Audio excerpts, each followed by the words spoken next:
Friends, আমি রুমা জানা, আমি একজন লাস্ট স্টেজ ক্যান্সার সার্ভাইভার। এটা তো মাস 2 আগে আমার না কাশি হয়েছিল, গলাটা খুশখুশ করছে, গলাটা ব্যথা ব্যথা করছে, হালকা হালকা ঠান্ডা লেগেছে বুঝতে পারছি। হ্যাঁ, আর যখন তখন কাশছি, রাত্রেবেলা কাশছি, খক খক খক করে কাশছি।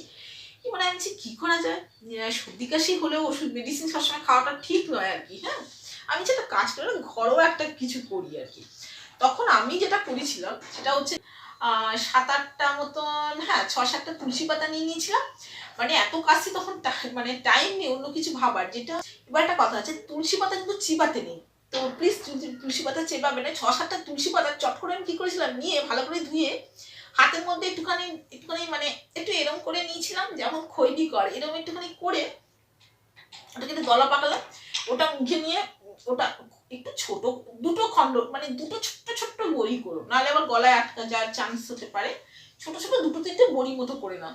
তুমি এটা একটু হালকা উষ্ণ গরম জলে তুমি এটা খেয়ে নিলে, হয়ে গেল।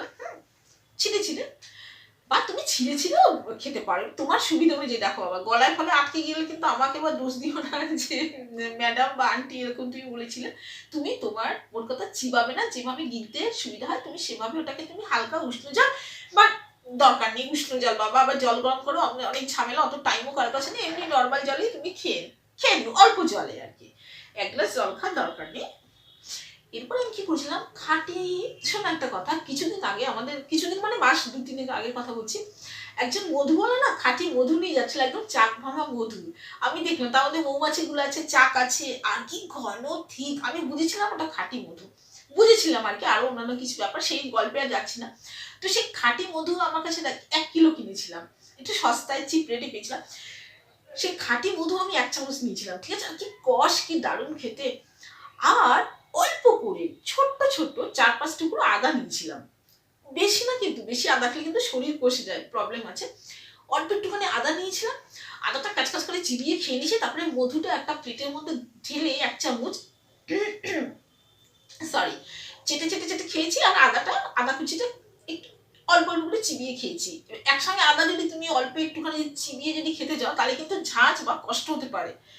প্লিজ ট্রাই টু আন্ডারস্ট্যান্ড, একটু একটু করে চিবিয়ে চিবিয়ে তুমি খেলে সহ্য করে করে, নাহলে ঝাঁঝ লেগে যাবে, উল্টে কষ্ট হতে পারে।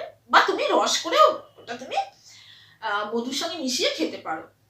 অনেক রকমের উপায় আছে। তো আমার কাছে তো টাইম ছিল না, এত গলা খুশখুশ করছে আমার, তো আমি তখন একটু একটু করে ছোট ছোট কোনো রকমের চাকু দিয়ে কুচকুচ করে কেটে একটুখানি করে চিবিয়ে চিবিয়ে খেয়ে মধুটা চেটে চেটে খাচ্ছিলাম। এটা আমি দিনে 2বার করেছিলাম। তুমি খালি পেটে করলে একটু ভালো হয়, নাহলে কোনো দরকার নেই, তোমার ভাত খাওয়ার পরে উঠেও যদি এটা তুমি করতে পারো, তো খালি পেটে হলে একটু ভালো হয় আর কি, অ্যাকশনটা ভালো হয় এগুলো না। তো করলাম, করার পরে বিশ্বাস করো আমার কিন্তু এই প্রবলেমটা কিন্তু হয়নি, আমার কিন্তু ঠিক হয়ে গেছে। হ্যাঁ, তবে এটা তুমি কন্টিনিউ করার দরকার নেই, তুমি যখন দেখবে যে দিনে 1বার কি ম্যাক্সিমাম 2বার খেলে ঠিক হয়ে গেল, তারপরে তুমি আর কেন বেকার কেন খাবে, ভালো জিনিস মানেই আমি রোজ রোজ খেলাম সেটা অন্তত করার দরকার নেই। যখন দরকার হবে এরকম করতে পারো, এটা কিন্তু ভীষণ একটা এফেক্টিভ একটা মেথড। মানে গলা ব্যথা করছে, ঠান্ডা লেগেছে, হ্যাঁ কাশি, এরকম কাশছো, কি কষ্ট হয় না, কক কক হয়। এবার একটা কথা বলছি, আমি কিন্তু সর্দি কাশির উপর আরেকটা কিন্তু ভিডিও শেয়ার করেছিলাম, সেটা দেখে নিলে ওটাও করতে পারো। হ্যাঁ, একটা পাচন টাইপের, ওটাও কিন্তু ভীষণ কার্যকরী। তো আমি কিন্তু এটা করেছিলাম, তখন আমার হাতে টাইম ছিল না। তবে যা কিছু করবে কিন্তু প্লিজ ডাক্তারবাবু বা বাড়ির বড়রা যারা আছে তাদের পরামর্শ অনুযায়ী প্লিজ করো, আমার কথায় প্লিজ কেউ দুঃখ পেও না, কারণ এগুলো মেডিসিনাল টাইপের জিনিস, তো কারণ মানে একটু তুমি যেটা করবে বাড়ির বড় বা ডাক্তারের সঙ্গে জিজ্ঞেস করে নেবে, আমি তোমার সাথে শেয়ার করে দেবো। যদি আমার এই ভিডিওটা ভালো লাগে প্লিজ সাবস্ক্রাইব করতে কিন্তু ভুলো না আমার চ্যানেলটা। সবাই ভালো থাকো, সবাই সুস্থ থাকো, I love you friends, tata.